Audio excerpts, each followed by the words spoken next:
வணக்கம். இன்னைக்கு நாம அடிக்கடி கேட்கிற ஒரு வார்த்தை ஈர்ப்பு விதி, அதாவது லா ஆஃப் அட்ராக்ஷன். ஆனா இந்த தத்துவம் ஒன்றும் புதுசில்லைங்க. பல 100 வருஷங்களுக்கு முன்னாடியே நம்ம தமிழ் சித்தர்கள் இந்த பிரபஞ்ச ஈர்ப்பு விதியோட ஆழமான ரகசியங்களை எல்லாம் கண்டுபிடிச்சு அதை ஒரு சயின்ஸ் மாதிரியே பயன்படுத்தியிருக்காங்க. வாங்க அந்த பழமையான ஞானத்துக்குள்ள நாம இன்னைக்கு போகலாம். நீங்க நினைக்கிறத உண்மையாவே அடைய முடியுமா?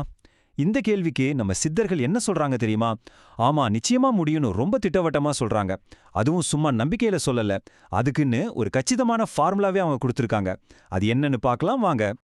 இன்னைக்கு நாம பார்க்கிற லா ஆஃப் அட்ராக்ஷன் பெரும்பாலும் நாம விரும்புறத கற்பனை பண்றதுல தான் கவனம் செலுத்துது. ஆனா சித்தர்களோட வழி இருக்கே, அது டோட்டலா வேற, ரொம்ப ஆழமானது. அது மனச முழுமையா செம்மைப்படுத்துறதுல கவனம் செலுத்துது. இது சும்மா ஆசைப்படுறது மட்டும் இல்லைங்க. நீங்க என்ன வேணும்னு நினைக்கிறீங்களோ அதை அடையறதுக்கே உங்களையே தகுதியானவரா மாத்திக்கிறது. சரி வாங்க சித்தர்களோட வழிக்குள்ள போகலாம். அவங்களோட முதல் ஸ்டெப் என்னன்னா, நம்ம மனசோட உண்மையான அந்த அளவிட முடியாத சக்திய புரிஞ்சுக்கிறது தான். அவங்கள பொறுத்த வரைக்கும் இந்த முழு பிரபஞ்சத்தோட மூல சக்தியே நம்ம மனசு தாங்க. சித்தர்கள் ஒரு பிரமாதமான சயின்டிஃபிக் ரூலை ஃபாலோ பண்ணாங்க. இங்க பாருங்களேன், ஒரு பொருள் எவ்வளவு நுட்பமா இருக்கோ, அதாவது சட்டலா இருக்கோ, அதோட சக்தி அவ்வளோ அதிகமாகும். நிலத்தை விட தண்ணி நுட்பமானது, தண்ணியை விட நெருப்பு, நெருப்பை விட காத்து, எல்லாத்தையும் விட ஆகாயம், அதாவது வெளி, ரொம்ப ரொம்ப நுட்பமானது.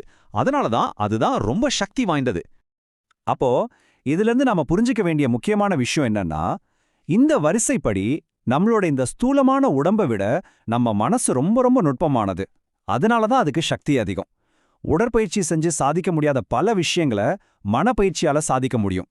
இதனாலதான் நம்ம சித்தர்களால அட்டமா சித்திகள், அதாவது இயற்கையோட விதிகளையே தாண்டி செய்யக்கூடிய அந்த 8 விதமான மகா சக்திகளை நிகழ்த்த முடிஞ்சது.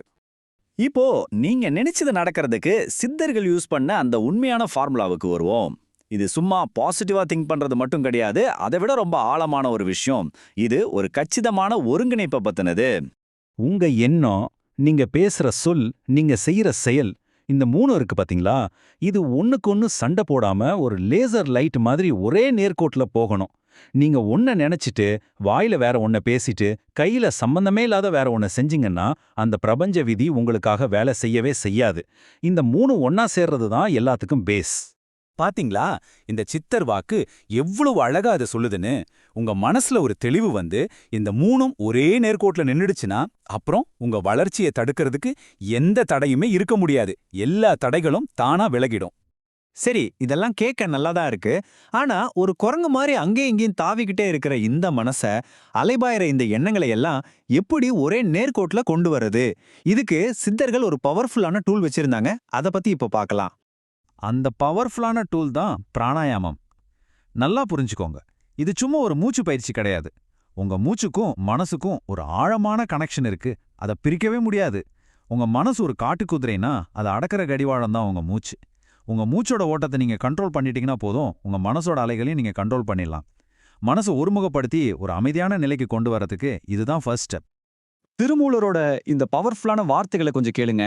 காற்றை பிடிக்கும் கணக்கறிவாளருக்கு கூற்றை உதைக்கும் குறியது வாமே.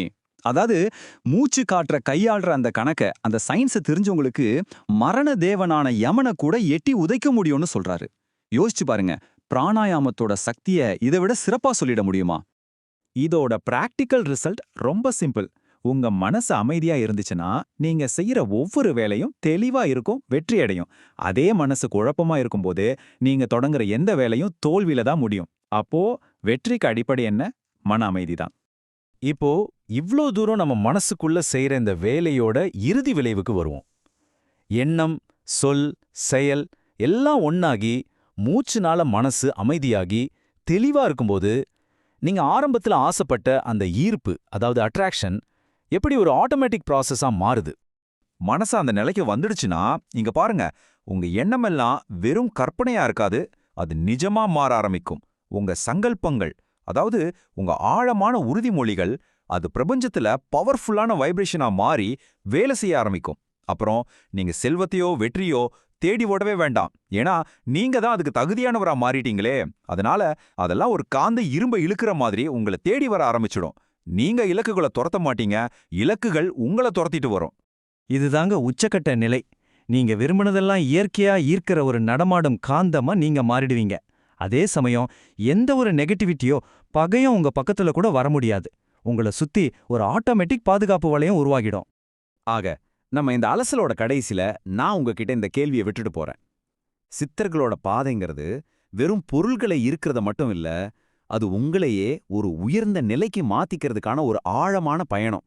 அதனால நீங்க எதை அடையணும்னு நினைக்கிறீங்கன்றத விட நீங்க யாரா மாறணும்னு விரும்புறீங்க, அதுதான் உண்மையான கேள்வி.